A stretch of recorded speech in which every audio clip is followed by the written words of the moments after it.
시작하겠습니다. 예, 안녕하세요. 반갑습니다. 저는 고려대학교 대외협력팀장 배경입니다. 아직은 아침 저녁 기온차도 크고 어제에 이어서 오늘도 반갑지 않은 미세먼지가 기승을 부리고 있는데도 불구하고 여기 안암골 고려대학교까지 바쁜 시간을 쪼개어 걸음해 주신 KU 프라이드 클럽 회원님들, 그리고 고려대학교 재학생 여러분, 교직원 선생님 여러분께 진심으로 감사드립니다. 이번 행사는 대한민국 최고의 명의를 모시고 건강한 미래를 알아보는 KU 프라이드 클럽 수요 건강 포럼 그 첫 번째 시간입니다. 오늘은 우리나라 최고의 신경정신과 명의이신 이민수 교수님을 모시고 우울증 극복에 대해 들어보기로 하겠습니다. 자, 이민수 교수님 잠깐 일어나셔서 앉으셔서 그냥 인사드려. 아니요. 네. 자, 이민수 명예교수님에 대해서 잠깐 소개를 해드리겠습니다. 이민수 명예교수님은 고려대학교 의과대학을 졸업하시고 고려대학교 안암병원에서 오랫동안 봉직하시면서 신경정신과 전문의이시자 우울증에 관해서는 국내 최고로 꼽히는 명의이십니다. 한림원 정회원, 그다음 세계정신의학회 명예회원, 환태평양 정신의학회 회장, 신경정신의학회 이사장, 고려대학교 의료원 우울증센터장을 역임하셨습니다.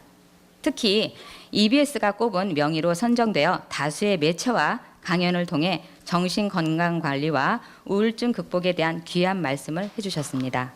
저서로는 신경심리평가, 신경정신의학, 임상량리학, 노인정신의학, 마음의 감기 치료법, 우울증 119를 저술하시고 그 외 다수의 저명 학술지에 등재된 논문을 발표하셨습니다. 강연에 앞서서 KU 프라이드 클럽 여러분 많이 들어보셨을 텐데요.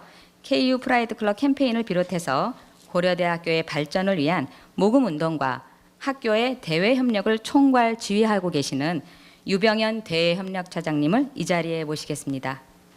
박수로 맞아주시기 바랍니다.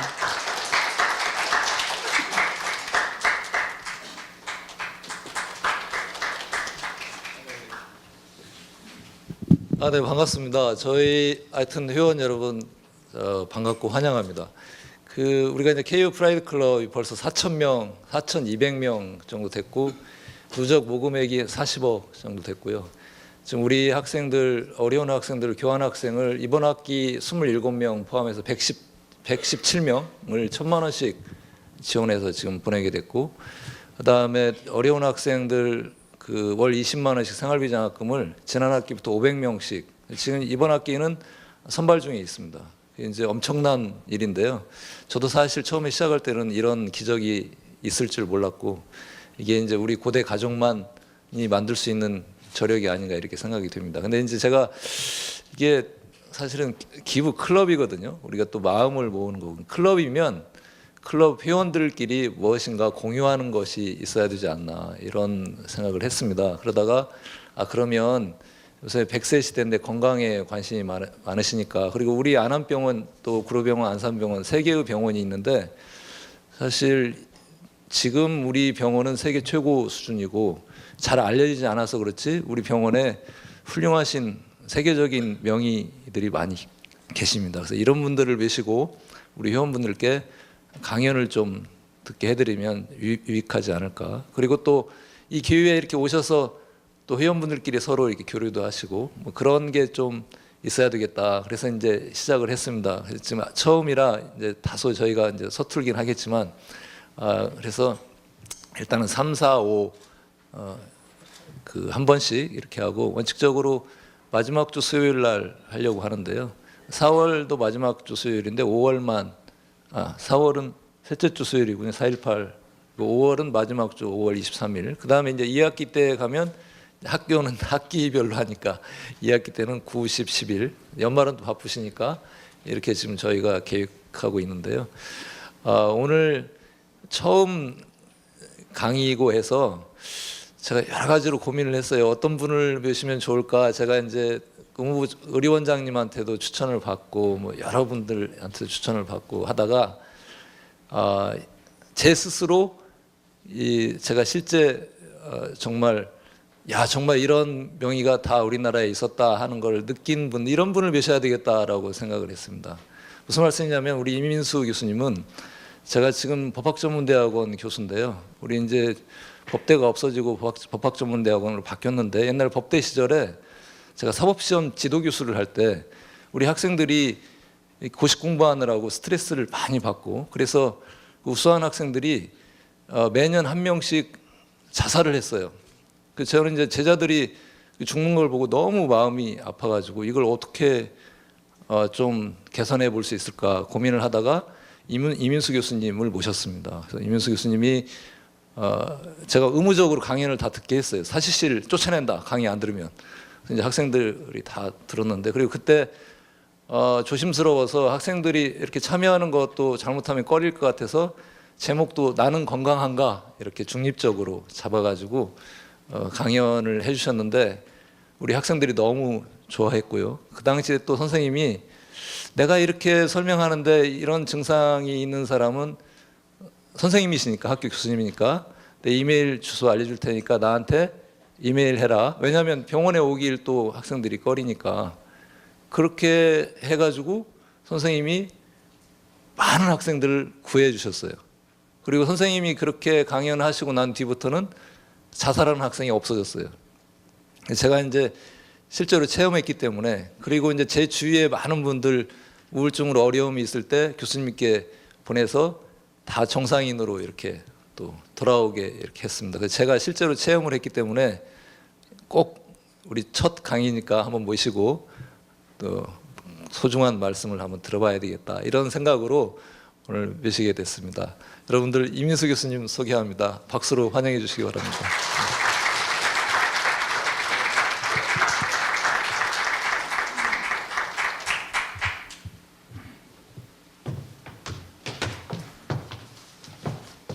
네, 다시 한번 인사드립니다. 네, 감사합니다. 뭘 누르나요? 잘했고요. 네, 우리 뭐 어쨌든 첫 번째 이렇게 좋은 강연을 좀 부탁받아서 굉장히 영광스럽게 생각합니다.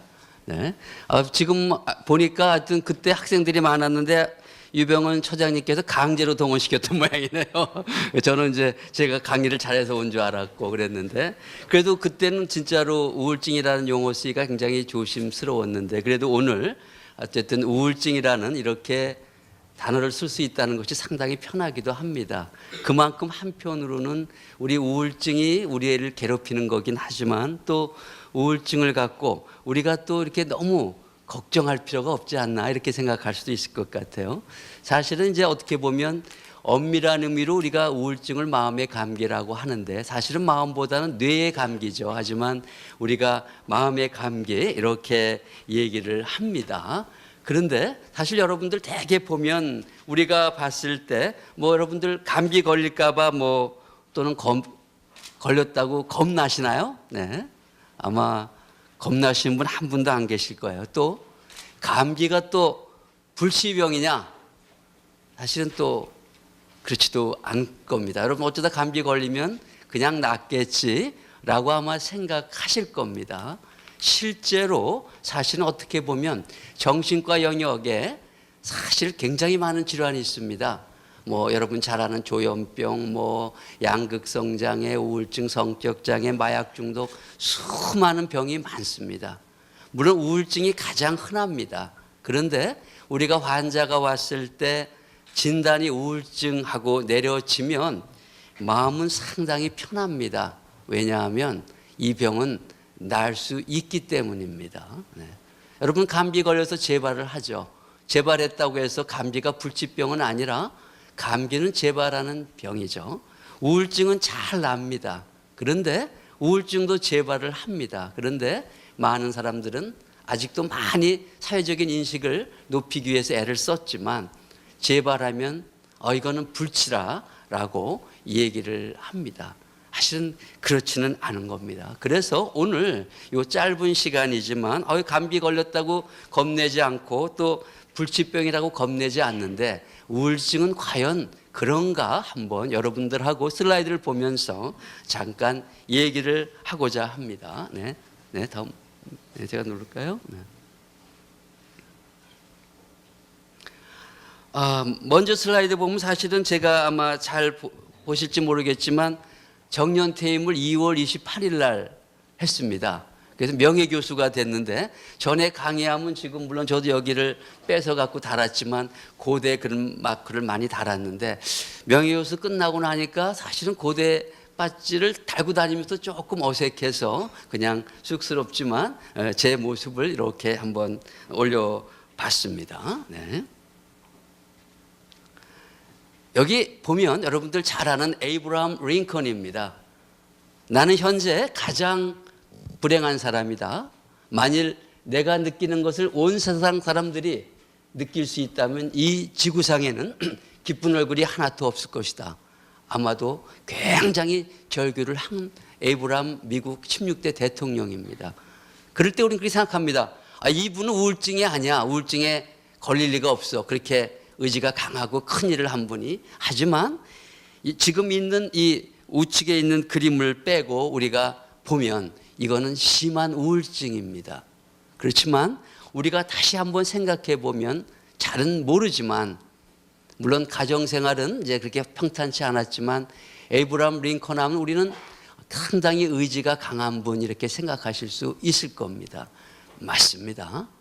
그런데 우울증에 걸렸고 회복이 됐습니다. 그 경우는 뭐냐? 의지가 강하다 하더라도 우울증은 걸릴 수 있는 겁니다.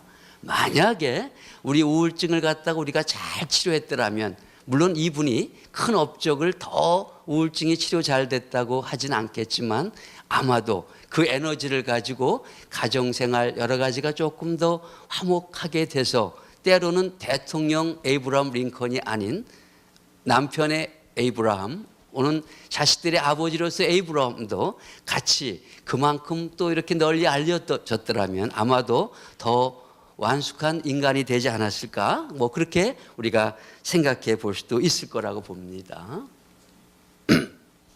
여기 많은 분들이 있습니다. 뭐 시간 관계상 자세하게 얘기는 제가 하지는 않겠지만 실제로 보면 이 모든 분들이 다 우울증 또는 양극성장애 또 때로는 또 성격장애 이렇게 우리가 고통을 받았던 분입니다. 이때는 사실은 우울증이라는 개념은 거의 없었습니다. 우울증, 우울하지 않은 사람 누가 있어? 다 우울하지. 봄, 여름, 가을, 겨울 낙엽 떨어지는 거 그게 뭐 우울증이야라고 이렇게 생각하실 수도 있을 겁니다. 그 다음 한번 슬라이드를 보겠습니다. 네. 네. The Old Man입니다. 네. 어떻게 보이나요? 상당히 슬퍼 보이죠? 네. 여기 만약에 젊은 사람이 있더라고 하면 어떨까요? 아마도 슬퍼 보이는 것이 조금 더 덜 할 겁니다. 네. 우리가 이렇게 본 거죠. 그랬을 때 사실은 오늘 주제하고 빗나갔지만 젊은 사람의 우울증, 나이 든 사람의 우울증은 조금은 달라요. 물론 한마디로 얘기하면 우리가 나이 드신 분이 이렇게 괴로워하는 것이 더 괴롭다. 이것이 이렇게 되면 우울증, 나이 드신 분의 우울증은 더 치료가 어려워지는 거죠. 그만큼 힘들어지는 거죠. 이제 세월이 조금 바뀌고 나이 들어도 자기가 열심히 일을 해서 와이즈하게 되면서 또 여기 지금 말씀하신 것 기부도 많이 하고 하다 보니까 연세 드신 분들도 오히려 더 젊은 분보다 여유가 있네라고 해서 만약에 10년 후나 20년 후에 이렇게 올드맨이 있다 하더라도 젊은 사람과 우울증이 같이 비슷하게 우울하게 보였을 때 그때는 사실은 노인 우울증의 치료도 좀 심해지는 거 쉬워질 거라고 생각이 듭니다. 네. 사실 저 빈칸 옆에 그 아까 있었던 여러 가지 상황에 있어서는 사실은 원인이 잘 몰랐습니다. 근데 최근에 있어서는 우리가 원인을 알죠. 이 뇌입니다. 뇌의 신경 전달 물질의 부조화 또는 뇌의 조합이 부조화 이런 거로 인해 가지고 우리는 우울증에 걸릴 수 있는데 그때의 우울증은 뭐냐? 아까처럼 이렇게 괴로운 겁니다. 가슴이 쪼여오고 답답하고 몸도 위축되고 여러 가지 상황. 그때는 이게 왜 그랬을까 심리적인 거로만 봤지만 현재는 뇌의 이러한 질환, 이러한 상황 때문에 우리가 이렇게 괴롭다라는 것이 이제는 알려주고 있습니다. 그러니까 어떻게 보면 이제 조금 더 우울증의 원인을 알다 보니까 우울증이 옛날처럼 힘들어지지는 않는 거죠. 물론 옛날에 그 프로이드나 이런 분들은 잘 확실하게 몰랐기 때문에 아마도 조금 우리보다는 저희들보다는 조금 그러한 면에서는 조금 불행했을지도 모르겠습니다. 그래서 이와 같이 발달되다 보니까 최근에 있어서는 이렇게 기능의 변화가 일어납니다. 왼쪽의 것이 일반인이고 오른쪽 것이 이제 정상 우울증 환자입니다. 이것이 이제 우리가 뇌 영상으로 찍어서 양전자 방출 단층 촬영입니다. 이제는 아까 같이 그 The Old Man처럼 괴로워하는 분을 딱 찍어 보면은 우리가 이렇게 이제 나타나는 거죠. 우측처럼 나타나는 겁니다. 패트를 찍어서 보다 보면 활동이 정상적으로 됐을 때 그때는 이제 색깔이 검정으로도 보이고 라이트가 이건가요?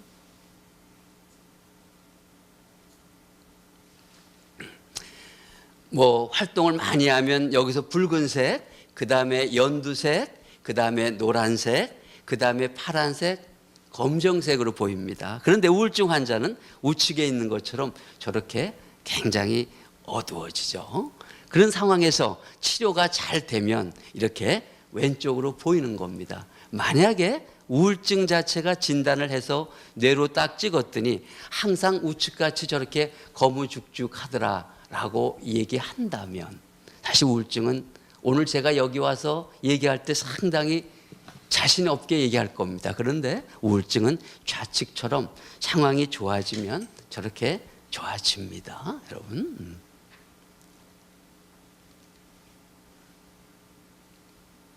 이건 빈센트 반 고 아까 그림에 나왔죠. 이분이 뭐 양극성 장애다, 성격 장애다, 우울증이다라고 여러 가지가 얘기하지만 어쨌든 마음이 좀 변동이 있어서 들떴을 때도 있고 성격에 조금 왜곡된 부분도 있고 우울한 부분도 있고 결국은 자살을 하신 분이죠.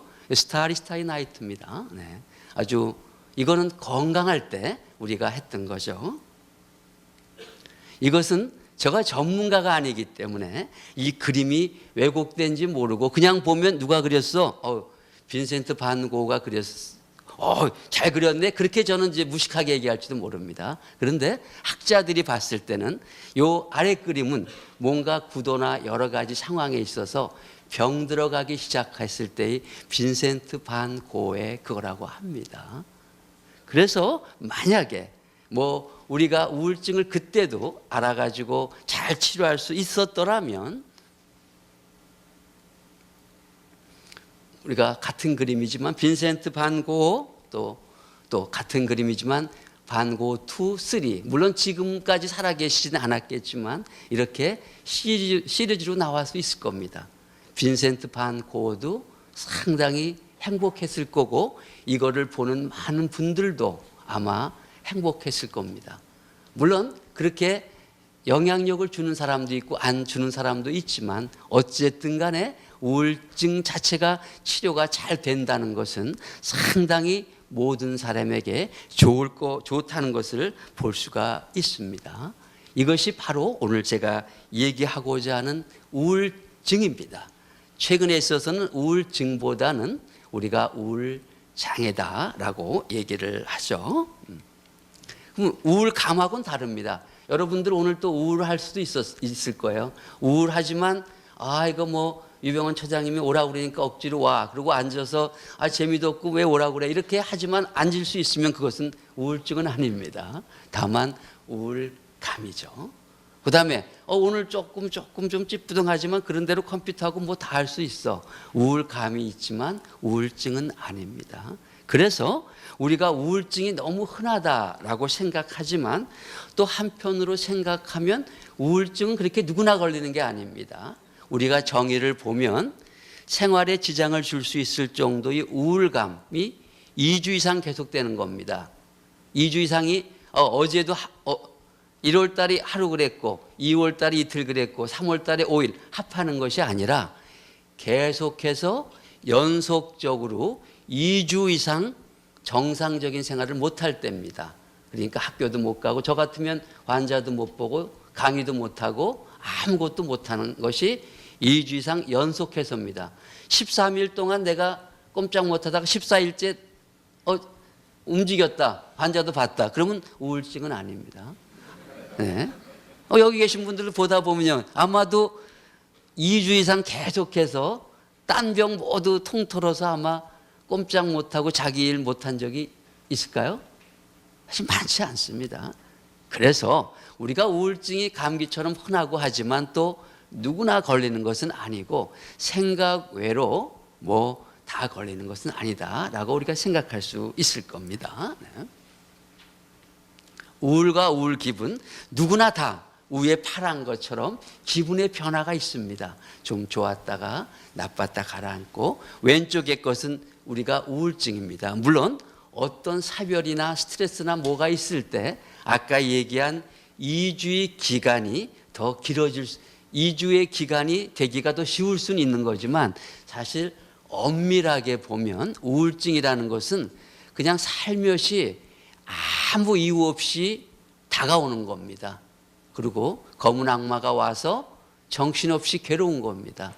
그런데 병원에 오면 의사가 언제부터 그랬냐, 뭐부터 그랬냐, 어떤 스트레스가 있었냐라고 미루어 물어보는 것이 우울증은 그렇지는 않습니다. 물론 그때 가장 자기에게 소중한 어떤 상실감이 있다고 하면 우울증이 조금 깊어지는 거지 원인은 아닙니다. 어떻게 보면 유발 요인이라고 볼 수가 있습니다. 어쨌든 어떠한 이유가 있든 없든 어떠한 빨간 것처럼 2주 이상 계속될 때 우리가 우울증이라고 얘기를 합니다. 물론 가장 많이 봐서 5명 중에 1명이 평생 살아가는 동안 우울증에 걸린다고 하지만 조금 이것은 심하게 본 거고 보통 한 12명 중에 1명 여기 계신 분들이 이제 대략 보면 여기서 12분 중에 1명은 평생 살아가시는 동안 우울증에 걸릴 수가 있습니다. 우리나라도 전에는 통계가 조금 약했는데 최근에 있어서는 비교적 통계가 상당히 잘 돼 있어서 우리가 통계적으로 보면 2011년에 한 검사인데 이것이 2012년에 발표하고 이제 매 5년 단위로 합니다. 이제 5월 대개 하는데 이때 보다 보면 우리가 하나의 척도를 이용해서 실제 우리나라의 전체 인구는 아니지만 분포도를 봐서 얼마나 많은 사람들이 우울증에 걸렸나라는 것을 본 하나의 연구죠. 보면 비교적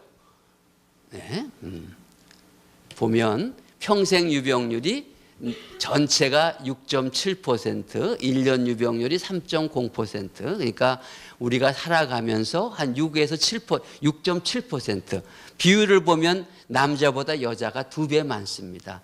그냥 신경성 우울증은 비슷합니다. 조울병도 비슷하고 정신분열병, 조현병도 비슷한데 실제 주요 우울장애는 여자가 훨씬 높습니다. 그런데 무엇보다도 문제가 되는 것은 이 전년도 대비 우울증이 상당히 가파르게 증가되고 있다는 거죠.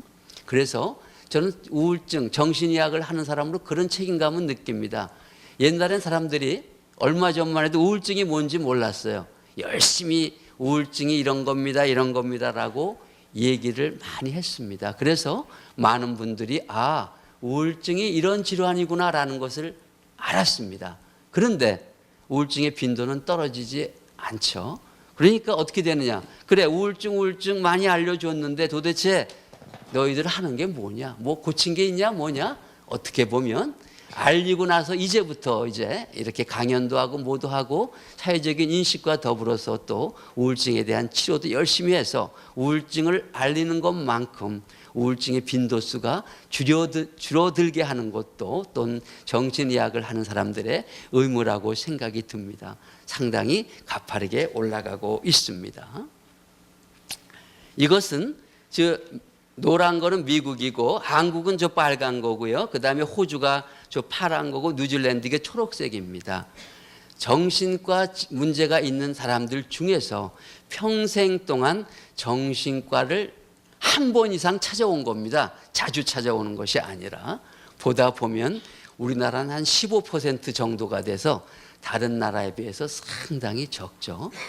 사실 우울증으로 진단돼서 이거 뭐 한방에도 가고 내과에도 가고 돌아다니다가 정신과에 오는 것이 한 3.4년 정도 걸립니다. 뭐 또 사회적인 또 우리가 스티그마도 있죠. 이게 낙인 찍혀서 내가 우울증이 뭐 남들이 보면 어떻게 라고 해서 안 오는 경우도 있지만 아까 맨 처음에 얘기했듯이 낙인보다도 우울증 뭐 안 낫는 병인데 내가 알려서 뭐해? 라는 것도 있습니다. 네, 여러 가지가 있어요. 그런데 그래도 고무적인 것은 2006년에는 11.4%인데 그래도 아직 퍼센트는 얼마 안 됐지만 그래도 2011년에는 15.3%가 돼서 우리가 의사를 찾아가는 빈도가 상당히 높다는 것이 그나마 다행스러운 일이라고 보여집니다. 그렇다면 우울증 여러분들이 상당히 잘 알고 계십니다. 그렇지만 도대체 우울증이 뭐냐라고 얘기하면 우리가 큰 덩어리로 이렇게 생각할 수 있습니다. 네. 만사 흥미상실입니다. 아무것도 꼭 나태한 것 같고 꼭 아주 뭔가 인생 살기 싫어하는 것 같고 근데 이 사람이 항상 그랬다면 나태한 인간입니다. 그런데 우울증 되기 전은 반짝반짝 그냥 윤인하게 잘 생활했던 사람입니다. 뭔가 흥미가 없다. 또 두 번째, 우울해집니다. 그래서 뭔가 만사가 다 귀찮아집니다. 같이 등산하기로 했어요. 그런데 전화가 딱 와서 안 왔어요. 그래서 요즘은 뭐 전화로 하지 않고 우리가 셀폰으로 하겠죠. 어떻게 된 거야? 그랬더니 이런 식으로 나 지금 일이 있어 뭐가 있어 이렇게 얘기합니다. 여러분들이 알죠. 그러면 우울증 걸렸다고 해야 되는데 어떤 사람은 혈기가 뻗친 사람은 집에 찾아가는 사람이 있습니다. 딱 와서 너 왜 거짓말해? 너 이불 탁 벗기면서 너 이렇게 친구 이렇게 무시해도 돼? 사실은 우울증 환자에게는 그렇게 하면 안 됩니다. 그냥 물론 와서 그렇구나라고 가든가 아니면 우울증이니까 우리가 조금 나중에 신경 써서 이 사람한테 조금 이 친구한테 잘해주자라고 해야지 가서 이불을 벗기 끌어가 야 우울증 웃기지 마 같이 등산하면 이렇게 치료하면 사실은 우울증은 더 악화가 됩니다. 가능한 건 뭐냐? 우울감에 빠졌을 때입니다. 이건 우울장애 있을 때는 우리가 잘 다뤄야 됩니다. 이렇게 하게 되죠. 또 어떤 게 문제가 되느냐? 좀 야한 그림이긴 하지만 결혼을 여러분 한다는 것은 사실은 좋은 일이죠. 선남 선녀가 서로 좋아하고 하지만 이것도 굉장히 큰 스트레스입니다. 그래서 우울증에 걸릴락 말락 하다가 결혼을 앞두고 우울증하다 보면 에너지가 확 소모가 되면 만사가 귀찮아집니다. 그래서 우리가 일상적인 결혼 생활의 일상적인 패턴을 유지하지 못합니다. 어떻게 보면 뭐 신혼부부라면 결혼 생활이 위태로울 수가 있습니다. 이렇게 생각할 수 있어. 나 배경 때문에 좋아한 거 아니야?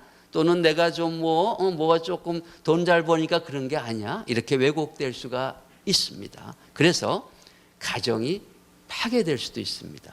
그랬을 때 결혼은 뭐 눈이 딱 맞아서 예를 들어서 일주일 만에 결혼한다 하더라도 그 과정은 그렇게 간단한 것은 아닙니다. 축복받을 일이지만. 그래서 여러분들은 누구를 좋아해 갖고 결혼을 했다. 뭐 얼마 사귀었는데 근데 결혼하고 보니까 그게 아니더라고 했을 때 중요한 것은 내가 잘못 선택했나라고 생각하는 것보다 여러분 자신을 믿어야 됩니다. 내 판단이 옳았어. 나는 맞아. 그럼 내가 좋아했던 사람이 이렇게 지금 흔들린다면 뭐냐? 어떤 부분에 문제가 있을 거야. 대개는 그런 경우에 마음이 가라앉아 있는 우울증입니다. 좀 기다려주고 조금 생각해주고 배려해주면 아마도 다시 깨어났을 때, 우울증에서 벗어났을 때, 우울증을 벗어 던졌을 때 아마 둘 사이의 관계는 좀 더 돈독한 그런 사이가 될 겁니다. 또 하나, 최근에 있어서는 아까처럼 우울한 기분, 또 흥미의 상실, 또 일상생활을 못하는 것 외에 인지기능이 많이 대두가 되죠. 뭐 인지기능이 기억력, 판단력 뭐지만 쉽게 얘기하면 집중해서 무엇을 생각하고 판단하는 겁니다. 이렇게 아무것도 못합니다. 네? 못해요. 뭐 예를 들면 우리 유병은 처장님께서 일이 많으시니까 아주 똘똘하다고 그래서 아르바이트생이나 누구를 딱 데려왔어요. 아주 막 봐가지고 진짜 우수한 사람을 딱 데려왔어요. 근데 일을 잘 처리를 못해요. 근데 아무리 봐도 나는 진짜 얼마나 명확하게 판단하셨겠어요. 근데 일을 못해. 이거 내가 잘못된 것이 아니냐. 그게 아닌 거죠. 판단이 옳은 겁니다. 그때는 이 학생이 너무 일이 뛰어나니까 잘하다 보니까 지금 조금 판단력이 떨어졌구나. 집중하지 못하고 우리가 결정을 못하는구나. 그러면 일주일 쉬면 되지. 그렇게 하면 아마 다시 왔을 때 쌩쌩하게 아마 일을 열심히 해서 아마 지금 우리 마음을 모으는 일에 큰 하나의 공헌을 할 거라고 생각이 듭니다. 전에는 사실 인지기능을 우울증에 그렇게 생각하지 않았어요. 우리가 대표적인 나이 들어서 인지기능 장애가 오는 것은 우리가 치매라고 하죠. 우리가 경도인지장애. 요즘은 이것도 굉장히 중요시 여깁니다. 그래서 치료가 그냥 잠만 자고 그러면 안 되죠. 약물이 개발했을 때 우울증도 좋아지지만 기억력이 나빠지지 않고 할 수 있게끔 최근의 약은 그렇게 인지기능이 떨어지지 않는 쪽에도 많이 약물이 개발되고 있습니다. 또 하나, 이 죽음에 대한 생각을 많이 합니다. 여기 계신 분들은 죽음 굉장히 어렵습니다. 왜? 살아있는 게 괴롭다 하더라도 가치가 있고 하다 보니까 나 죽고 싶어 그래도 이해를 못합니다. 죽어? 괜히 거짓말이겠지. 소주나 한 잔 먹어. 같이 가. 술 한 잔에. 큰일 나죠. 여러분 술 먹으면 더 죽고 싶은 마음이 그거 안 됩니다. 뭐 차라리 헬스장 가야 되는데 어쨌든 여러분들이 봤을 때 죽음이라는 것은 힘든 거지만 우울증 환자는 죽음, 자살이라는 것이 뭐냐. 지금의 살아있는 이 상황에서의 내가 너무나 괴롭습니다. 그런데 저녁 때 되면 그냥 조금 기분이 좋아져요. 괜찮겠죠. 한잠 잡니다. 아침 되면 또 괴롭습니다. 또 괴롭습니다. 하니까 뭐냐. 죽음이라는 것이, 자살이라는 것이 죽음이라는 그 뜻보다 지금 상황이 너무 괴롭고 내일 아침 되면 또 지겹고 하니까 내가 아주 영원히 이 괴로운 것에서 벗어나고 싶어. 그게 이제 자살입니다. 그렇기 때문에 우울증 환자는 죽음이 상당히 수월하게 나타날 수 있어요. 그래서 나 죽고 싶어 하면 아니지가 아니라 거짓말로 하든 진짜로 하든 무조건 응급 상황입니다. 근데 어떤 친구가 같이 만나자고 그래서 나 죽고 싶어. 가만히 있어 너. 알리러 가면 안 되죠. 그때 또 떨어져 죽을 수 있으니까. 여러분들이 의사가 아닌 경우에 또 정신과 의사가 아닌 경우에 너무 겁날 건 없습니다. 친구가 모처럼 와서 만나자고 그랬더니 죽겠다고 그런다. 이거 큰일 났네. 내가 덤탱이 쓰는 거 아니야? 그렇게 하실 거 없어요. 의사 일단은 오늘 이후부터는 물론 왜 죽고 싶은데 뭐가 괴로운데 라고 불안해하지 말고 얘기를 듣고 아무도 없을 때 주위에 그 사람이 얼마나 마음이 괴로운 것을 힘들지만 같이 공감해 주면 됩니다. 얘기를 괜찮아 너는 아무렇지도 않아 이렇게 얘기하는 게 아니라 그 사람이 지금 얼마나 괴로울까라고 얘기하면 아마 여러분이 조금 여유가 죽겠다는 사람 여유가 생기면 그때 내가 핸드폰 해도 돼? 하고 가족한테 알리면 되고 또 여러분이 잘 들어줬다면 적어도 그 환자분 죽겠다는 사람이 그날은 죽지 않습니다. 적어도. 그렇기 때문에 왜냐하면 이 죽겠다는 마음이 얘기를 통해서 가라앉습니다. 다음 날 물론 또 그런 시도를 할 수 있습니다. 그러니까 너무나 두려워하지 말고 일단 잘 들어주고 마음이 풀리면 연락해라. 절대로 이런 마음이 있을 때 여러분이 특히 남자 같은 경우 뭐 여성도 마찬가지지만 소주 먹고 우리 풀자라고 해서 술을 먹으면 이니비션이 풀려서 자살할 수 있는 위험도가 높습니다. 비근한 예로 헝가리가 우리나라보다 10만 명, 인구 10만 명당 자살률이 더 높았습니다. 그런데 헝가리에서 술을 끊자라는 운동을 벌였습니다. 거기도 음주가 우리나라만 뭐 민족이 우리나라 비슷한 민족이죠. 그래가지고 술을 줄인 다음에 자살률이 떨어졌습니다. 그래서 술은 꼭 자살을 시도하는 게 아니라 죽겠다는 마음이 있을 때 그것을 용이하게 합니다.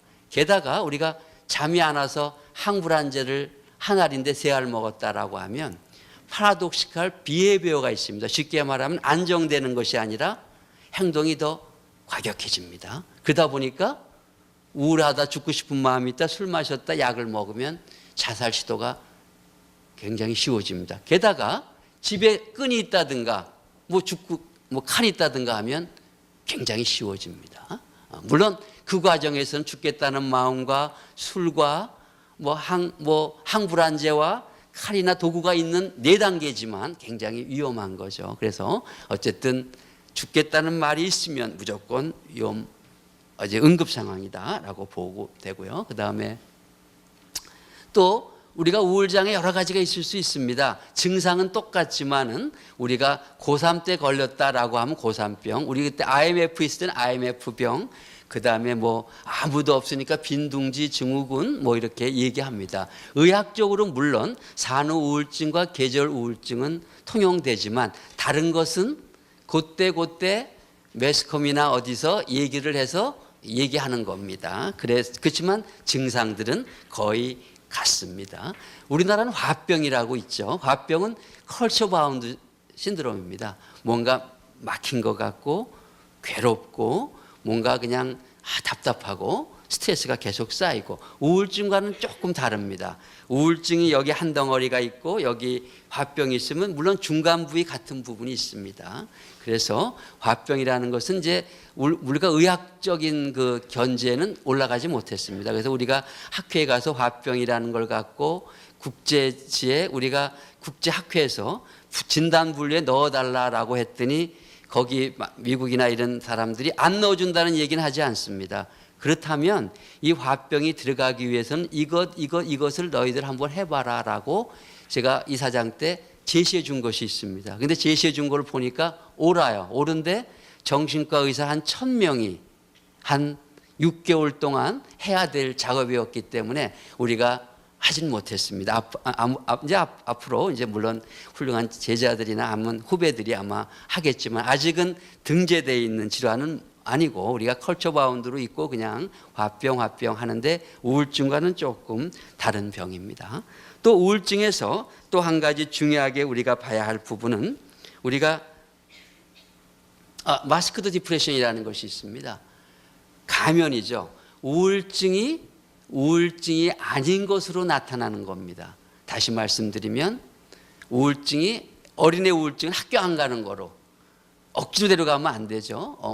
우울증을 치료해야 되고, 또 경한 경우에는 엄마가 애를 데리고 거기 기다렸다가 애가 오게 하고 이런 거죠. 그러니까 우울증이 아니구나라고 생각하면 안 된다는 거죠. 그래서 눈물 나고 콧물 나고 괴로우면서 죽고 싶어 이러면 누구나 우울증을 진단하지 못할 사람은 없죠. 근데 대부분이 이 마스크드 디프레션이라는 겁니다. 우울 증상이 아닌 다른 거로 나타난다는 거. 나이 들어서는 여러분들 가성 치매가 있죠. 이렇게 이제 이 경우에는 이제 부인이 먼저 돌아가셨어요. 아들이 오는데 이게 몸도 안 되고 이제 자꾸 네 애미가 생각나는구나 아들한테. 이제 나도 기억력도 안 좋고 이제 나도 네 애미 곁에 가야 되나 보다. 아들이 깜짝 놀랐고 기억력도 나빠. 이랬을 때 물론 머리 사진도 찍고 다 봐야겠지만 쉽게 감별하는 게 뭐냐? 물어보면 됩니다. 아침 식사 뭐 하셨는지, 아버님 오늘 아침 식사 맛있었어요? 뭐 그런 거. 아니면 이제 슬쩍 어머니가 언제 돌아가셨는데, 물론 이제 옛날 기억은 언제 다 얘기를 잘합니다. 뭐 아버님 오늘 뭐 약속이 뭐 있어요? 아 이게 내가 누구 만나지? 아 그렇지만 통 나는 요즘 기억력이 나빠. 이렇게 얘기하는 것은 가성 치매입니다. 얘기 다 하는 거. 이건 우울증입니다. 마스크드 디프레션이죠. 진짜 치매는 어떠냐? 물어보면 하나도 모릅니다. 아침 식사 뭐 그거 알아서 뭐 하게? 화를 버럭 냅니다. 아버님 요즘 기억력이 나빠졌네. 뭐 내가 볼 때는 너는 나보다 더 할 거야. 나는 네 나이 때는 너보다 훨훨 날랐어. 화를 허락 내는 그 진짜 치매입니다. 그럼 완전 진짜 치료가 더 어렵죠. 그런 경우는 빨리 병원 가서 이제 더 나빠지지 않게 해야 되는 겁니다. 어쨌든 마스크드 디프레션 중에서 노인성 우울증은 다 정상적인 생활을 하지만 자꾸 가라앉아 있습니다. 이 경우는 약물 치료에 비교적 반응이 좋은 거죠. 나중에 얘기했던 벌컥 화를 내는 치매는 물론 치료가 조금 어렵죠. 네. 그리고 또 아까 보면 이렇게 또 신체 증상으로 많이 나타납니다. 제가 우울증 센터에서 우리나라 우울증 환자들을 쭉 봤더니 실제로 우울감은 7번째였습니다. 7번째. 그러니까 이런 신체 증상이 상당히 더 많습니다. 이것도 우리가 마스크드 디프레션의 하나의 일종입니다. 일종. 네. 그래서 보게 되죠. 그리고 어떤 사람은 허리가 좀 아픕니다. 근데 허리가 아프니까 이게 뭐 큰일 났다라고 얘기합니다. 근데 이걸 또 아셔야 됩니다. 허리가 전혀 안 아픈데 아프다는 게 아니라 정형외과적으로 보면 10의 강도 중에서 2 정도 아플만 해요. 그런데 5 아프다고 그래요. 그러니까 우울증은 그렇게 확대되거든요. 어떤 문제가 있느냐? 정형외과에 갑니다. 그러니까 2만 아픈데 5 아프다니까 정형외과는 꾀병이라고 그러고 정신과로 가라 그럽니다. 환자가 정신과 가긴 싫지만 요즘은 정신건강의학과인데 정신건강의학과에 왔습니다. 치료를 쭉 했더니 의사가 이건 사이코소마틱인데요. 마스크 디프레션. 약을 치료를 했습니다. 5이 아픈 거를. 몇만 납니까? 3만 남죠. 2은 남아 있어요. 우울증이 치료돼도 그 환자가 어떻게 됩니까? 세상에 믿을 의사 없구나. 정형외과도 못 믿겠고 못 믿겠네. 그렇게 됩니다. 그래서 하나도 안 아픈데 아픈 경우도 있지만 그런 경우가 많아요. 그래서 가장 중요한 것은 그때 정형외과적으로 2은 치료하고 3은 정신과적으로 치료를 해야 되는 겁니다. 그래야 완벽하게 되고 환자도 즐겁고 의사에 대한 믿음성이 있죠. 물론 의사가 잘못한 거죠. 그랬을 때 환자들은 의사를 믿지 않죠. 네. 그렇게 되면 치료도 안 하게 되고 그렇게 됩니다. 아까 이게 그 보여줬던 거고요. 그저 그 색깔 있는 그 그림으로 그렸던 거고요. 예. 지금은 어떻게 되느냐? 이게 여러분 어떻게 보이십니까? 이게 신경 전달 물질입니다. 여러분들 많이 들어보셨죠? 우리 정상적인 뇌에는 이런 신경 전달 물질이 있습니다. 우리가 조미료로 생각하면 됩니다. 우리가 조미료를 많이 쓰면 안 되지만 식사할 때 소금을 조금 먹듯이 또 후추를 조금 먹듯이 이런 신경 전달 물질이 적절하게 우리 몸에서 활용을 해줘야 되는데 우울증은 이것이 굉장히 부족한 겁니다. 다행히 지금은 이걸 알죠. 전자현미경으로 보니까. 그러니까 약을 갖다가 써가지고 우리가 치료하게 됩니다. 물론 오늘 치료는 가능하다고 보고 약물에 대한 것을 얘기하자면 또 너무 또 재미없는 얘기니까 비교해 보면 마찬가지입니다. 여러분 감기 걸리죠? 푹 쉬죠. 땀을 빼고 그 다음에 여러분들 때로 감기약을 먹죠. 심하면 그죠? 네. 우울증 뭐 정신치료하고 편안하게 쉬면 심리치료하면 나을 수도 있습니다. 또 항우울제 먹으면 좋아집니다. 네. 그런데 여기서 그런 것이 있습니다. 네. 어떤 것이 있느냐? 약 먹고 금방 좋아지는 게 아닙니다. 대개 조금 2주 정도 걸립니다. 물론 2주 정도 걸리는데 환자가 자살 사고가 있거나 뭐 하면 그때는 우리가 입원해서 치료를 해야죠. 왜냐하면 증상이 조금 좋아지기 시작할 때 자살 시도를 합니다. 우울증이 심하면 자살 행위를 못 해요. 그러니까 우울증 환자인데 치료를 했더니 조금 좋아지더라. 이제 한숨 놓으면 그때가 위험한 겁니다. 그래서 우울증이 좋아지기 시작할 때 우리가 조심해야 됩니다. 어쨌든 이 치료는 이렇게 시간이 조금 걸립니다. 네. 근데 어떻게 되느냐? 대개 맨 처음에 좋아지는 것은 2주가 되면 잠 잘 자고 입맛이 돌아옵니다. 그 다음에 또 조금 지나면 우리가 활력이 생깁니다. 좀 움직이고 그 다음에 한 4주 정도 되면 우리가 우울 증상이 회복이 됩니다. 그런데 조금 좋아지지 않았을 때 6주까지 치료하고 6주가 돼도 치료가 안 된다 하면 사실은 약을 바꾸거나 우리가 그런 치료를 합니다. 물론 정신치료도 있습니다. 우리가 정신치료하지 않는 건 아닙니다. 어릴 때 10살 때 내가 부모님하고 괴로웠던 것이 자꾸 머릿속에 태어나 있어서 그것 때문에 괴롭다라고 하면 정신치료라는 것은 10살 때에 돌아가서 그 괴로웠던 환경을 네가 어머니를 이해해라 이렇게 하면서 다시 리컨스트럭션 시켜주는 거죠. 그것도 뭐 좋은 치료지만 최근에 있어서는 이 치료가 좀 덜 쓰이는 거지 치료가 안 하는 건 아닙니다. 일부 분석학자들은 아직도 이러한 치료를 우리가 하고 있습니다. 지금 세상은 이렇게 맞춤 치료가 됐습니다. 그래서 저도 연구하고 있는 거긴 하지만 이렇게 100%는 아니지만 요 약은 요렇게 먹고 요렇게 먹으라는 것이 이제 과학이 굉장히 발달됐죠. 여러분들 뭐 재미없는 유전 파마코 제네틱 얘기지만 쉽게 얘기하면 지금 이제 완벽하지는 않지만 어떻게 돼 있냐 이렇게 돼 있습니다. 약을 먹다 보면 메리어스 레스판스가 있습니다. 환자가 파란 거는 반응이 좋은 군이고 우리가 혈액 검사를 하면 대부분 알 수 있습니다. 노란 거는 반응이 없는 군입니다. 빨간 거는 엔자임이 분해를 안 시켜서 조금만 먹어도 독성이 나타나는 환자입니다. 여기서 물론 레스판더군만 치료하는 것이 레스판더군을 치료하는 것이 잘못 인식된 게 뭐냐? 아, 레스판더군만 치료하는 것이 맞춤 치료란가 보다. 이건 아닙니다. 그 환자만 치료한다면 그건 옳은 건 아니죠. 중요한 맞춤 치료라는 것은 엄밀한 의미에서 뭐냐?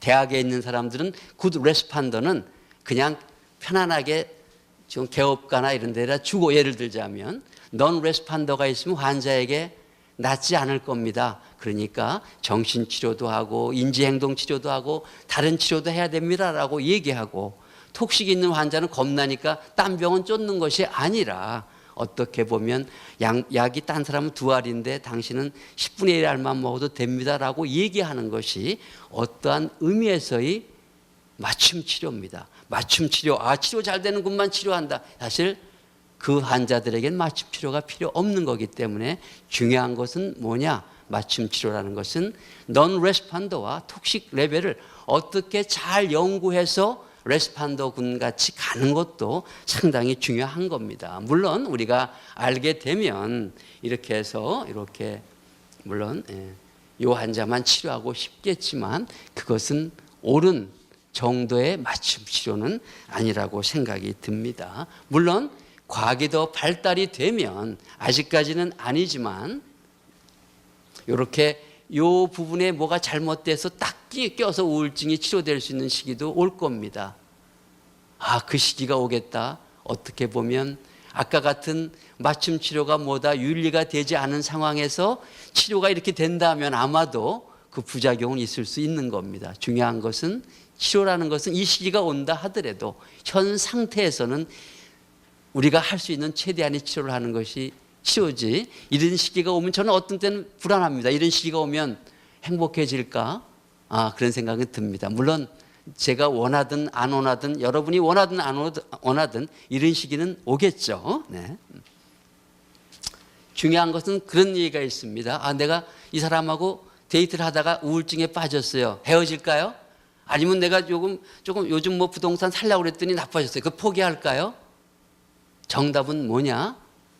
우울증에 빠졌을 때 중요한 것은 결정하지 않는 겁니다. 잘못하다간 판단이 그르칩니다.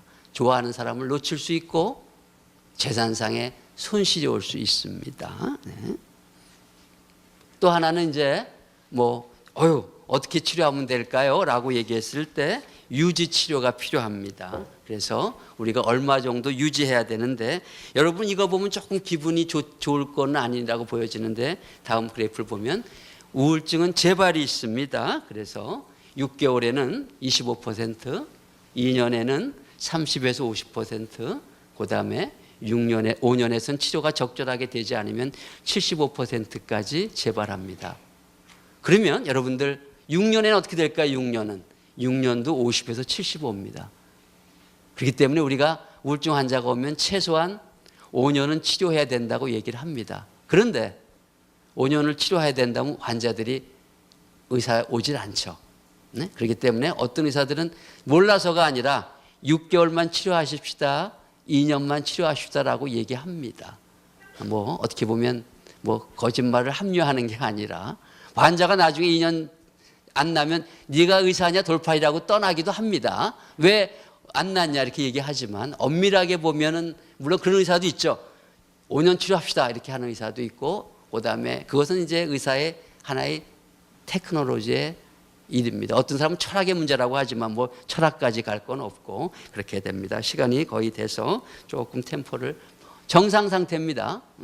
우울증은 이렇게 가라앉은 겁니다. 그런데 이것이 경한 우울증이 아니라 심하게 우울증이고 반복되고 또 약물이 치료한 우리가 생물학적인 심각한 우울증에 있어서는 이렇게 되는 겁니다.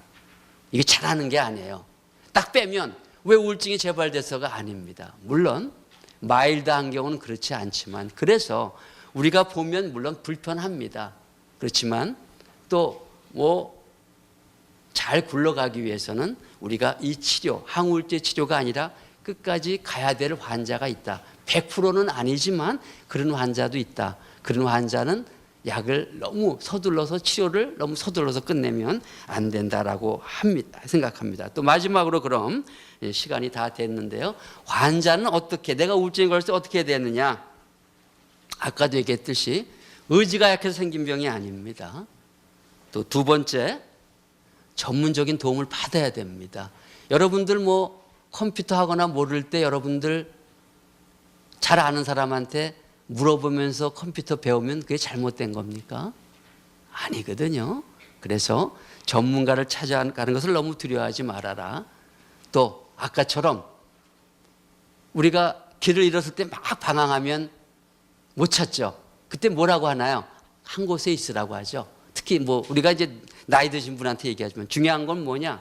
우울해질 때, 마음이 슬퍼질 때는 한 곳에 있어야 됩니다. 좀 쉬면서 이렇게 돼야 되고요. 그다음에 또 아까 얘기했죠? 중요한 결정은 나중에 해라. 마음이 초조하니까 빨리 결정해 버립니다. 특히 안 됩니다. 그런 부분. 또 하나, 다른 사람과 함께 지내도록 노력해야 됩니다. 이런 얘기 뭐 하지만 전문의 시험이 가끔 요즘 잘 떨어집니다. 그건 저는 물어봅니다. 보드 시험에 전문의 왜 떨어지냐 하면 최근에 있어서는 합쳐서 시험 공부를 안 해요. 다 혼자 하죠. 얼마 전만 해도 전문의 시험 보는 사람이 같이 뭉쳐서 시험을 봤어요. 잘 안 떨어진다고요. 왜냐? 자기가 책 본 것보다 들어듣는 게 많습니다. 그래서 괜찮죠. 그래서 함께 지내는 것이 상당히 중요합니다. 그 다음에 기분을 좋게 만드는 활동을 여러분들 많이 만들어 놔야 됩니다. 뭐 마음을 모으는 운동도 좋고 친구와도 좋고 혼자도 좋고 여러 가지 다양하게 해놓는 것이 좋습니다. 또 하나, 이제 다행히 우리나라는 가족이 있죠. 그럼 가족은 어떻게 해야 되느냐? 중요한 것은 올 때 그렇게 얘기합니다. 보호자분들이 이 병 나요? 선생님, 제가 볼 땐 반복되니까, 우울증도 아주 지독한 우울증은 계속 반복됩니다. 제가 볼 때는 낫지 않는데 선생님 확실하게 얘기해 주십시오. 안 나면 안 난다고 얘기해 주십시오. 보호자가 얘기합니다. 저는 일단 얘기는 들어줍니다. 얘기를 합니다. 물론 의학적인 의사가 해야 될 얘기는 아닐지 몰라도 일단 보호자분들께서 또는 아버지나 가족들께서 이 병은 낫지 않는다고 생각하면 의사는 도와줄 게 없습니다라고 생각합니다. 의학에 앞서서 믿음, 꼭 종교적인 믿음이 아니라 어떠한 일이 있더라도 이 병은 날 거야라는 뜻에는 뭐가 있느냐? 어떠한 일이 있더라도 우리 아들이나 남편이나 부인이 우울증이더라도 거기에는 어떤 것이 숨어 있는 거냐? 나는 너를 떠나지 않고 버리지 않는다는 뜻입니다. 그래서 중요한 것은 의사보다도 이 병은 꼭 낫는다 하는 그러한 부분. 그래서 시간을 갖고 기다리면 병은 꼭 낫는다. 또 증상에 대해서 비난하면 안 됩니다. 여러분들 감기 걸리면 콧물 나죠. 네? 근데 너 의지가 왜 약해? 콧물 한번 안 나게 해봐. 기침 안 나오게 해봐. 가능한가요? 아니거든요. 마찬가지입니다. 증상을 비난하면 안 돼요. 기다려야 되고 또 어려움을 충분히 들어주는 게 중요합니다. 들어주고 한 번 들어주고 두 마디 하지 말고 답은 할 필요 없습니다. 그냥 들어주시면 굉장히 좋아하십니다. 또 네. 활동에 참여하도록 해야 됩니다. 아니면 누워 있으니까 아까처럼 이불 쓰고 누워 있으니까 같이 걸어갈래? 환자 안 가죠. 싫어요. 그러면 아이고 진짜 네가 왼수다. 우리 집에 네만 없으면 평범 가요. 그다음에 또 다음 날 갈래? 안 가. 화나죠. 다음부터 내가 너 가자 그러나 봐라. 이러면 안 된다는 겁니다. 안 되는 거예요. 갈래? 부드럽게. 저기 뭐 괜찮은 것 같은데? 그래? 그래. 너 쉬어라. 다음 날 아무 일도 없었다는 듯이 다시 갈래? 네. 또 가기 싫어. 그렇지. 너 조금 쉬어야지. TV 봐야지. 다음 날. 그러니까 매일 새롭게 그렇게 하다 보면 굉장히 갈 마음이 생깁니다. 환자는. 그리고 그거는 일부러가 아니에요. 의지가 아니에요. 이 병이 못 가게 하는 거니까 그렇게 꾸준하게 해야 된다는 거고요. 또 하나 아까 얘기했죠. 죽겠다고 얘기하면 너가 왜 죽어? 아닙니다. 부모님도 반드시 근데 죽겠다고 얘기하면 사실 누가 지키기 어렵습니다. 요즘 정신과 입원하는 거 그렇게 나쁜 것도 아니니까 전문적인 또 치료해야 되고요. 만약에 딴 것도 다 힘들다. 도대체 뭐 이렇게 이민숙이 어떻게 말이 많은데 보호자 뭐 하면 돼? 한 가지만 얘기해. 그러면 저는 마지막 얘기를 합니다. 그냥 꼭 치료 오게 하십시오. 치료를 받게 챙겨주시고 약 챙겨주십시오. 약 먹었니? 이게 챙기는 거 아닙니다. 약 봉지를 타면 날짜를 쓰고 오늘 3월 28일, 내일 3월 29일 그리고 환자가 먹기 싫어하면 앉아 있는 거죠. 야 먹어가 아니라 물 갖다 놓는 겁니다. 그리고 가만히 옆에 왔다 갔다 하는 겁니다. 그러면 환자가 먹기 싫어 왔다 갔다 하고 30분 동안 약을 먹습니다. 아니면 어떻게든지 먹게 하는 게 챙기는 거죠. 야 물 여기 있다 딱 약 먹어. 먹었니? 이건 챙기는 게 아닙니다. 만약에 한 가지만 한다면 이 마지막으로 하면 물론 스마트하진 않다 하더라도 환자는 좋아지고 절대로 우울증 때문에 자살하는 일은 없을 거라고 생각합니다. 마지막입니다. 여러분들 운전을 되게 하죠. 의사의 역할은 뭐냐? 의사는 별거 없습니다. 내비입니다. 내비게이션. 그냥 목소리가 다 여자 목소리지만 일로 가세요 절로 가세요 합니다. 운전자는 누구냐? 환자입니다. 어쨌든 의사의 도움을 받았고 내비 도움을 받아도 운전 치료하는 건 환자입니다. 그럼 보호자는 뭐냐? 여러분들 정신없고 막 운전할 때 잘못 보는 수가 있죠. 옆에서 내비가 어떻게 나왔어? 우측으로 가 좌측으로 가 이렇게 얘기하는 겁니다. 보호자가. 여러분 보호자 역할이 중요하지 않나요? 그렇지 않습니다. 내비를 보는 사람보다 보호자는 어떻게 해야 됩니까? 옆에 있어서 잘 듣나 안 듣나 케어풀하게 와칭해야 됩니다. 그 대신에 얘기는 안 하죠. 그래서 보호자 역할은 사일런트한 아주 케어풀 워처가 되어야 됩니다. 환자가 물어보죠. 어디로 가야 된다고 그래? 그때 얘기해 주는 거죠. 이쪽으로 가야 된다고 그래. 그러니까 옆에 타면 환자일 경우에는 나는 그냥 네가 운전해가 아닌 그러한 것이 이루어질 때 우울증은 극복 안 되진 않습니다. 반드시 됩니다. 다만 시간적인 차이점이 있을 뿐입니다. 네, 마지막 슬라이드가 되겠습니다. 네, 들어줘서 감사합니다. 네.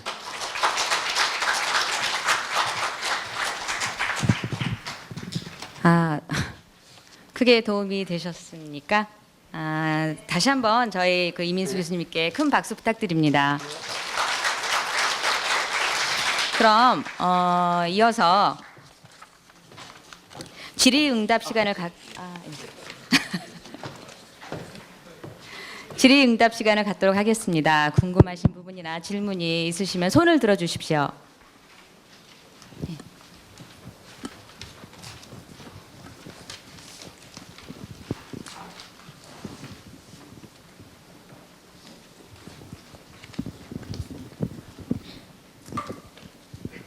예, 좋은 강의 듣게 해주셔서 목요치게 감사드립니다. 네. 제가 그 불면증으로 인해서 네. 한 15년 정도 기간 동안 지금 계속해서 신경정신과 약을 먹고 잠을 청하고 있습니다. 네. 고등학교 교사로 근무하면서 나름대로 여러 가지 스트레스가 원인인지 15년 전만 해도 잠을 너무나도 잘 잤었거든요. 네. 잠꾸러기라고 할 정도로.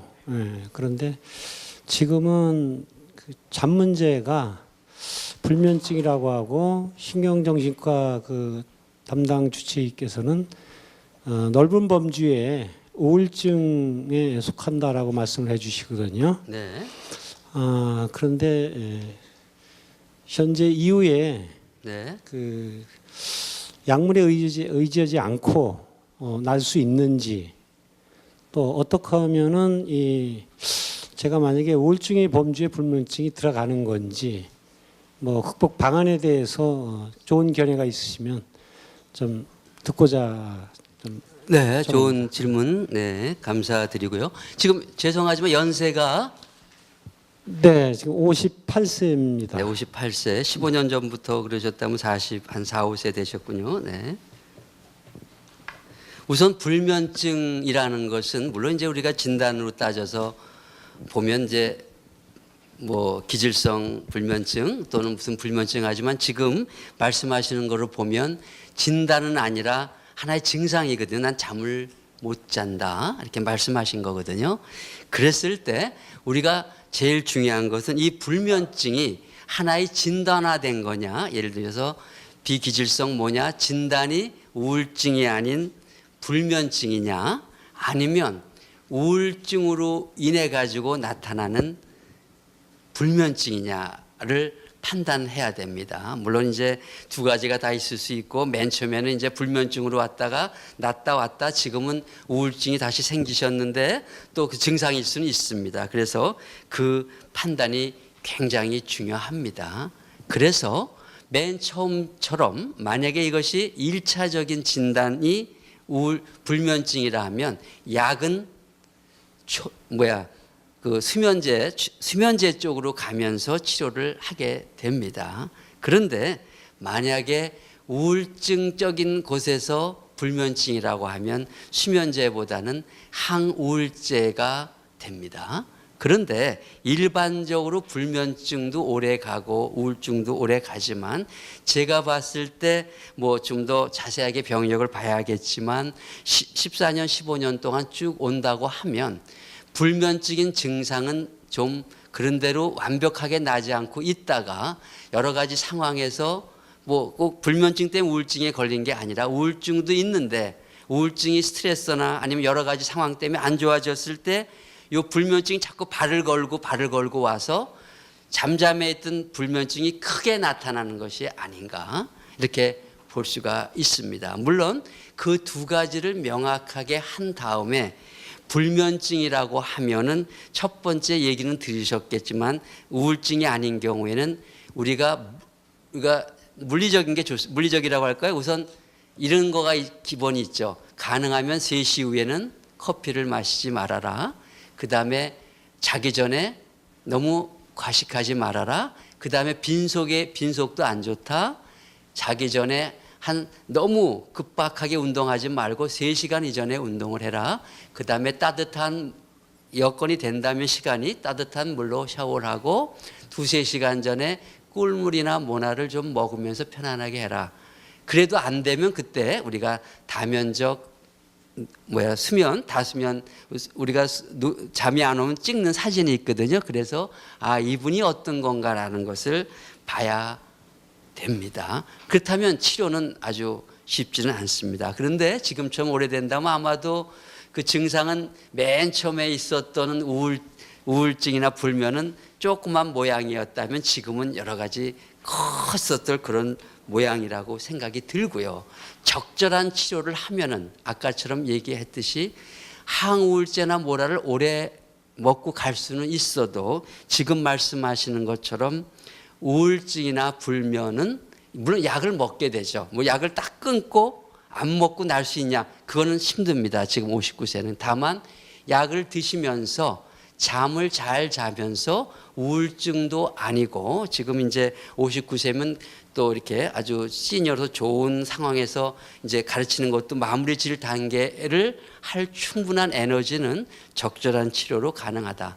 다만 치료를 할 때 있어서 세상에는 치료를 잘하는 사람보다 정성스러운 마음으로 치료를 하는 거니까 환자분들도 정성스러운 마음이 필요하니까 실제로 치료는 편하게 치료하는 건 아니다. 그렇기 때문에 한 치료를 갔을 때 그 치료하는 분하고 면밀하게 얘기하면서 꾸준하게 가면은 제가 볼 때는 뭐 100%는 아니다 하더라도 약을 드시면서 불면증에서 회복되고 우울증에서 회복돼서 아 이제 내가 새로운 삶을 사는 것 같구나. 내가 진작 왜 치료를 받지 않았나? 라고 갈 때까지 갈 수 있을 정도로 의학은 발달되어 있지 않나 이렇게 말씀드리겠습니다. 네. 예, 또 질문 있으시면은 예, 말씀 감사합니다. 저희 아이가 대학생인데 네. 우울증이라고 합니다. 그래서 제가 심리상담소에 가봐라. 네. 그랬는데 이제 교환학생을 내일 모레 가거든요. 네. 근데 그 아이한테 심리상담하는 데 가서 제가 그 아이가 위험하지 않느냐, 괜찮느냐라고 가끔은 그 아이 뭐 이렇게 확인을 하는데 네. 내일 모레 이제 교환학생을 가는데 어떤 준비를 해서 가야 되는지 예컨대 약을 좀 쥐어줘서 보내야 되는지 제가 부모로서 어떻게 해야 될지 좀 답답하고 궁금해서 질문을 드려봅니다. 네, 지금 뭐 상당히 마음이 좀 답답하시고 좀 그러실 것 같은데요. 가장 중요한 것은 이제 치료를 했을 때 내가 아프다. 아, 그래, 너 아프구나. 넌 이렇게 되니까 이렇게 해. 그런 네트워크가 중요하거든요. 물론 심리 치료도 잘못된 건 아닙니다. 아까 말씀드려 다시 얘기하면 심리 치료도 하면 아까처럼 뇌가 검었던 것이 이렇게 왼쪽처럼 좋아집니다. 근데 심리 치료는 정신치료는 시간이 많이 걸리니까 지금 중요한 것은 뭐냐? 심리 상담을 통해서 예를 들어서 아드님이 우울증이다 아니다 정도를 만약에 파악했다면 지금 중요한 것은 효과가 빨리 나타나고 준비할 수 있는 약물 치료나 뭐가 중요한데 약물 치료라 하더라도 정확한 진단을 받고 심각하지 않으면 물론 약을 여기서 가져갈 수는 있습니다. 더 중요한 것은 연결을 해서 거기서 치료를 받을 수 있는 세팅이 되는 게 중요하다고 보여집니다. 그래서 지금 가장 중요한 것은 또 외국에 나가야 되니까 뭐 갈 정도라면 심각한 건 아니지만 거기 스트레스 상황에서 우울증에 걸릴 수 있으니까 아시는 분을 이렇게 통해서라도 거기 가자마자 빠른 시간 안에 치료할 수 있는 그 세팅이 될 수 있는 네트워크에 들어가게 되는 것이 중요합니다. 그렇지만 우선은 약물 치료를 하고 약물 치료가 안정이 된 다음에는 물론 심리 치료를 같이 하고 더 좋아져서 대인관계나 뭐가 심리적인 문제가 있다면 약물 치료는 빼고 심리 치료를 갈 수는 있다 하더라도 반드시 아주 스트롱한 그 치료의 네트워크는 만들어줘야 된다고 생각이 듭니다. 네. 예, 또 질문 있으신 분? 예.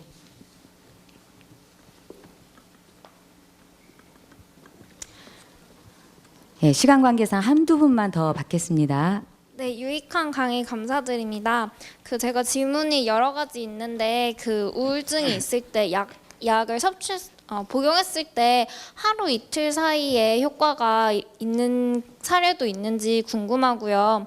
그리고 또 제가 알기로 항우울제가 대다수가 뭐 세로토닌 제흡수 억제제 이런 것들이 많은 걸로 알고 있는데 오랫동안 복용했을 때 이제 스스로 그런 신경전달 물질을 만드는 능력이 떨어지지는 않을까 조금 염려가 되거든요.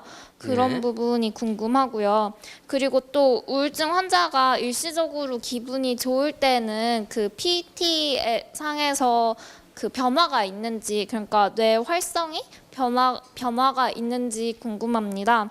그리고 저 같은 경우는 이제 우울감을 심하게 느끼는데 또 기분이 좋을 때는 굉장히 좋은 편인데 이런 경우에도 우울증이라고 할 수 있는지 궁금합니다. 마지막 거, 좋은 질문 감사드리고요. 마지막 것까지 얘기한다면 우울할 때 2주 이상 연속해서 그런 건 아니면, 그죠? 우울증은 아니고, 또 얘기했을 때 기분이 조금 만약에 들떠갖고 남들이 볼 때 이상할 정도로 들뜬다는 게 만약에 있다면 뭐 꼭 본인에 해당이 되지 않는데, 그건 이제 양극성 장애라고 해서 조금은 다른 겁니다. 아마 기분이 조금 그렇게 된다면.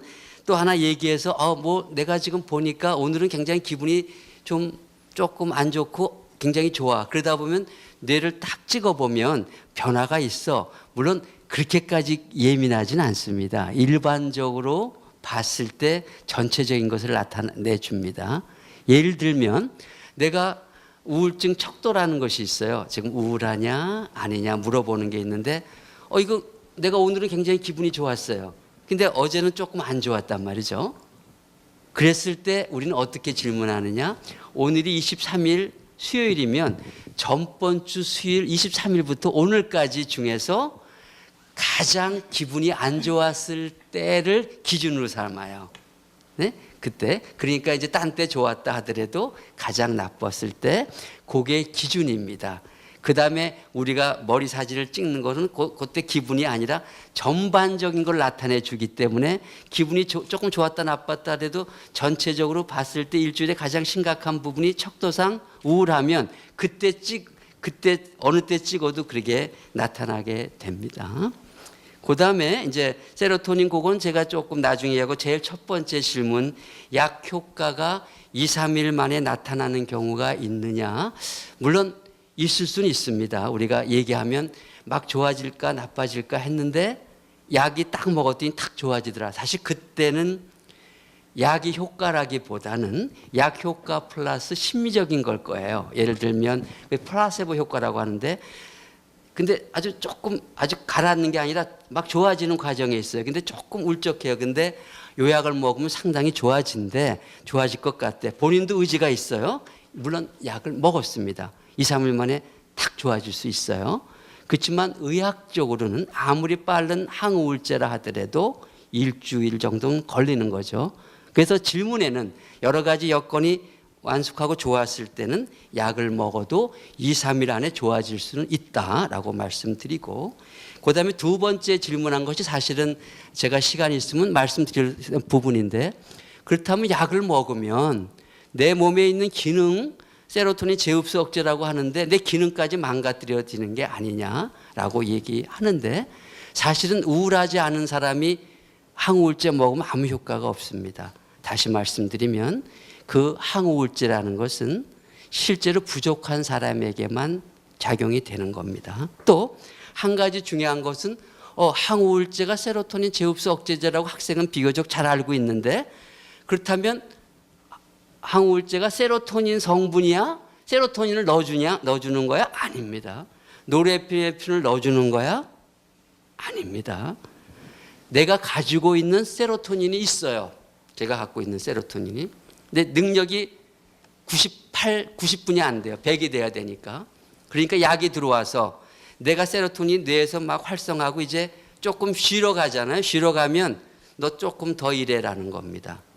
군대로 따지면 지금 21개월인가요? 21개월인데 23개월로 늘려준 더 일해. 군인은 똑같죠. 그렇지만 국방력은 튼튼해지는 거죠. 그러니까 이것은 신경전달물질 약이라는 것은 내가 갖고 있는 그 세로토닌 그 기능을 좋아지는 거기 때문에 사실은 좋아지면 약을 끊어도 의존성은 없습니다. 그런데 어떤 것이 있느냐? 내가 기능은 다 괜찮아요.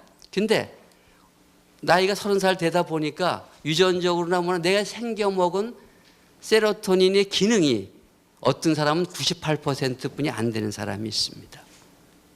유전적이거나 뭐거나 아무리 애를 써도 그때 2% 부족하니까 그냥 버틸래 할 수도 있고 2% 갖고 약을 먹음으로써 세로토닌이 재활성화되는 경우가 있습니다. 이 경우는 뭐냐? 증상이 심해서가 아니라 약을 오래 먹어야 되는 거죠. 그랬을 때 내가 세로토닌 기능이 없고 100% 됐는데도 약을 계속 먹는다는 건 약물 의존입니다. 근데 내가 세로토닌 기능이 98%뿐이 안 돼요. 그러니까 2%를 누가 도와줘요? 약이.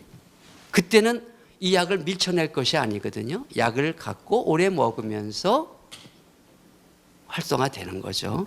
그렇기 때문에 우리가 부족한 2%가 왔을 때 이 기능으로 인해 가지고 내 세로토닌 기능이 나빠지느냐 좋아지느냐는 우리가 중독성에 대한 그러한 문제고, 지금 학생이 얘기한 것처럼 우울증에 있어서는 부족한 부분을 채워주기 때문에 그거로 인해 갖고 내 세로토닌 기능이 떨어지냐 떨어지지 않습니다. 왜? 그 부족한 부분을 채워주기 때문이에요. 다만 약을 안 먹어도 내가 생겨 먹은 게 2%가 부족하면 상태가 나빠지니까 이렇게 생각할 수 있죠. 이거 약 중독인가 봐. 내가 약을 끊으면 왜 이렇게 또 나빠져? 그것은 아닌 겁니다. 그래서 우리가 약은 가능한 한 먹을 필요는 없습니다. 여러분 사실 집에서 애완견이나 충견을 기르면 뭐 불편한 거 많죠. 털 빠지고 못 빠지고 하죠. 그렇지만 우리를 편하게 하고 지켜주죠. 그래서 약이라는 것은 필요할 때 2% 부족하거나 오래 먹는 사람은 빨리 버려야 될 것이 아니라 항상 옆에 갖다 놓고 좋아해야 되는 겁니다. 이렇게 얘기하면 되게 웃기는 얘기지만 약을 사랑해야 됩니다. 약 때문에 내가 편한 건데 떨쳐버릴 것이 아닙니다. 왜냐? 여러분들 기르는 충견, 여러분 배신하지 않습니다. 똥오줌 싸고 털 날리고 뭐 수술해야 되고 돈 들지는 몰라. 여러분들 영원히 배신하지 않습니다. 여러분이 항우울제를 쓰는 부족한 2%, 3% 세로토닌 재흡수 억제제, 여러분 평생 배신하지 않습니다. 다만 효과가 5인데 부작용이 2이 있을 때 셋이 좋아지는 건데 둘만 생각하면 몹쓸 약이지만 절대 그래서 약은 여러분한테 얘기합니다. 그렇게 생각해도 좋아요. 그렇지만 필요할 때 저를 쓰세요. 저는 항상 여러분이 찾을 때 여러분 곁에 있습니다라고 얘기할 겁니다. 네. 네, 한 사람만 한 질문만 더 받겠습니다. 네.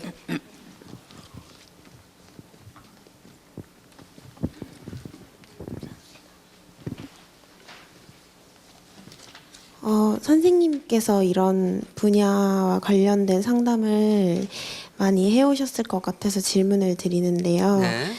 우울증을 가지고 있는 사람이 치료를 받으면 확실히 증상은 좋아지겠지만 사실은 당사자가 치료를 받겠다고 마음을 먹게끔 만드는 게 가장 어렵다고 생각을 하거든요.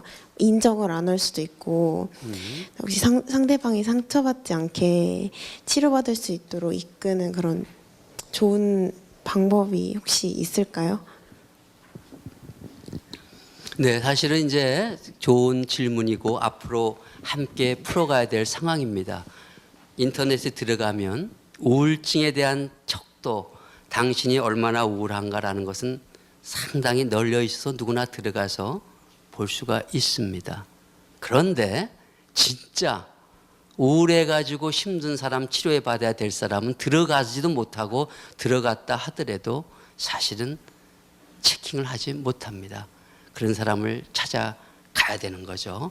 물론 정신병적인 증상이 있는 우울증도 있을 때는 죄송하지만 강제적인 요소도 있습니다. 하지만 요즘에 있어서 만약에 치료를 제대로 받을 수 어떻게 할 수 있을까라고 하면 또 훈련받은 많은 사람들이 있어요. 우리가 게이트키퍼나 뭐라 하는 사람들이 옆에서 따뜻하게 기다리면서 그 사람이 치료할 수 있게 도와줘야 되고 수동적으로라도 이제 환자가 왔을 때 해줘야 되는 시스템이 있는데 사실은 지금 굉장히 저도 좀 그 얼마나 괴로운 것들 느끼겠는데 사실은 진짜 어렵습니다.